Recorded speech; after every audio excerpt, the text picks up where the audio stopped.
Delmarva Today with Don Rush. We now turn to Susan Canfora, a reporter for Coastal Point. And welcome to the program. Thank you, Don.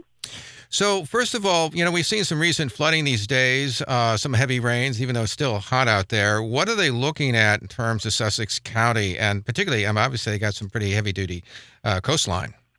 Yes, a lot of coastline, a lot of rain lately, and there have been some of the homeowners association members and presidents of the homeowners associations who have been really concerned about what to do. They buy these houses in these developments in Sussex County, and then when the developer leaves, it's up to the homeowners association to fix the problems.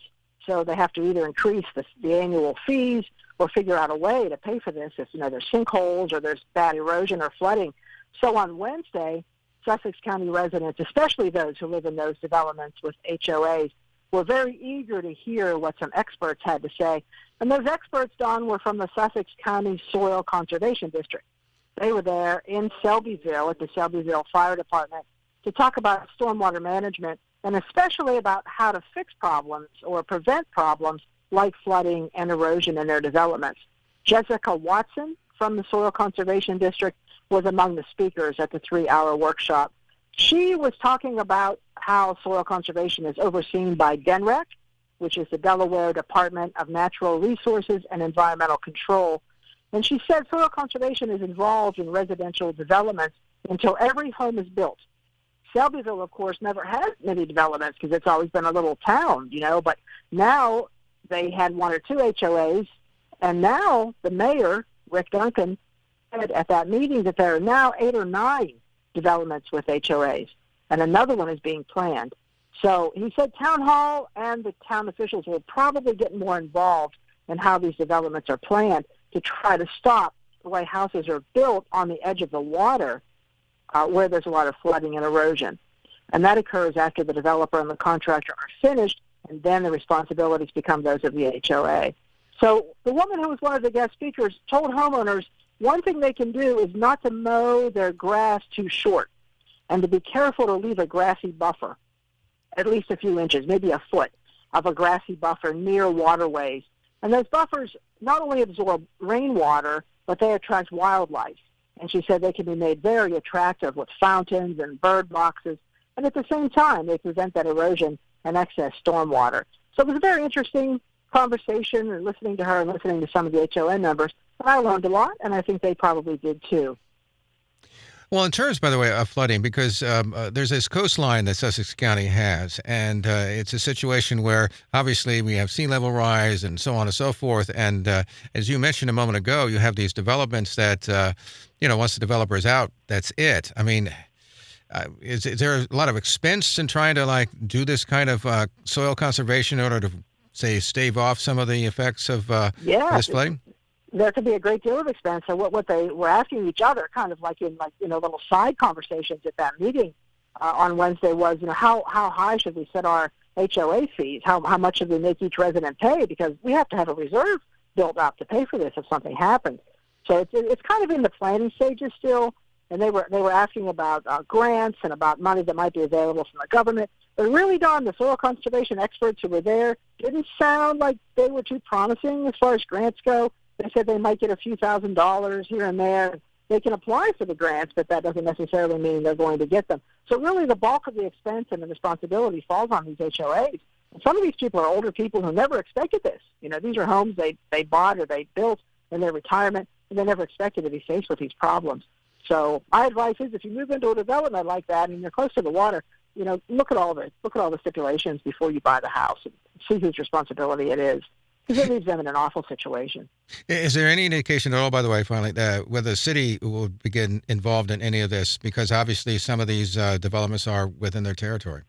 That's what the mayor said. Mayor Rick Duncan said that there are 2 or 3 new people on the council that just had an election. And he's the new mayor after the former mayor who was there for a long, long time after he retired.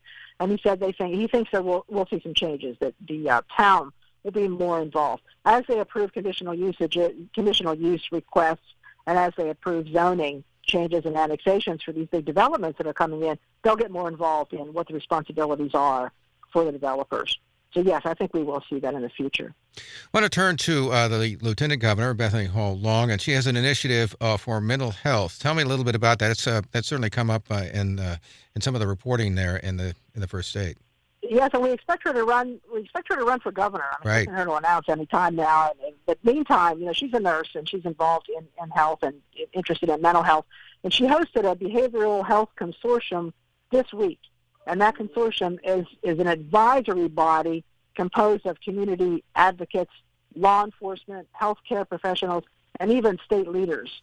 And they've all come together to try to prevent those who are suffering from mental health problems, as well as substance abuse and other things that go along, other disorders that are caused by substance abuse and by health, mental health problems. So she hosted the first state summit in June, the middle of June, and she said, this is the time to address mental health because the country is emerging from the COVID pandemic. And her goal now is to strategize, collaborate, and look at behavioral and mental health. That's what it said in a news release from her office. And that news release also interestingly said that there's been a 25% increase in anxiety and depression in the year following the start of the pandemic. It also said that 1 in 5 children will experience a mental health disorder this year, according to the Centers for Disease Control. So she's very interested in being an advocate against mental health disorders, and she's going to continue to have these meetings with these professionals every few months. So we'll certainly keep you updated as this gets off the ground and as these meetings continue. Do you think that this might lead to some kind of legislative action as well, or some kind of, say, financial action by the state? I mean, what sense do you get about where this is headed? Yes, I would say so. She's very involved. She's a nurse, and when the pandemic was just raging and everybody was so scared in Delaware and nationwide, they had these big clinics for vaccinations. And even though she's a lieutenant governor, she would go to these places and actually give shots, give the vaccinations to residents of Delaware to calm them and answer their questions and let them know, that the government is involved and, we're here to do everything we can to keep people safe. And so did Governor Carney, who, of course, she's worked with for the past 2 terms. So I can see her doing that. She has that kind of a personality. So I can definitely see her trying to, bring more money to help with mental health problems, as well as experts, go into the schools and try to help kids with anxiety. And I guess, COVID did have quite an impact, especially on younger children who might have been just starting school when the pandemic started and never really got to go into the classroom, at least at the beginning of it, and have the same interaction with their peers and their teachers that a lot of other older students did. So, yes, I can see her doing that. She certainly has that personality. She's a very caring person. Finally, there's a thing called MotaMeet app in Bethany Beach. What's that all about? Yes, it's a new app called MotaMeet, MotaMeet, and it was designed to help those with like interests find each other. It was designed by a Bethany Beach resident, Joseph Cole. His dad was on the Sussex County Council for, almost 30 years, George Cole. So it's a very well-known family. But Joseph Cole, his son, along with his partner, Matthew Burns, his business partner, Matthew Burns, a few years ago came up with this idea for MotaMeet, and it already has 25,000 users. It's available on Apple and Google Play, and it costs $4.99 each month. And Joe Cole told me there are more than 200 interests to choose from. Things like, I like beagles and you like beagles, or I speak Spanish and you speak Spanish, or I play pickleball, which I do, although not very well. And maybe I could find somebody else who plays pickleball not very well. So, maybe you're an alumni of a certain college and, we want to exchange our interests. He called it an interest-centric app. And interestingly, only symbols are used. So there are no words used. So, if I play pickleball, there'd be a little symbol with a racket, I guess, and a ball.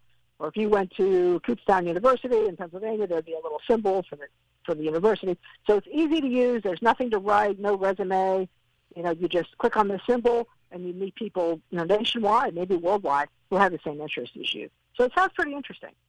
We've been speaking with Susan Canfora. She's a reporter for Coastal Point, and we appreciate you taking the time to talk with us this afternoon. It's my pleasure. Thank you, Don. You're listening to Delmarva Today. This is Don Rush. Okay.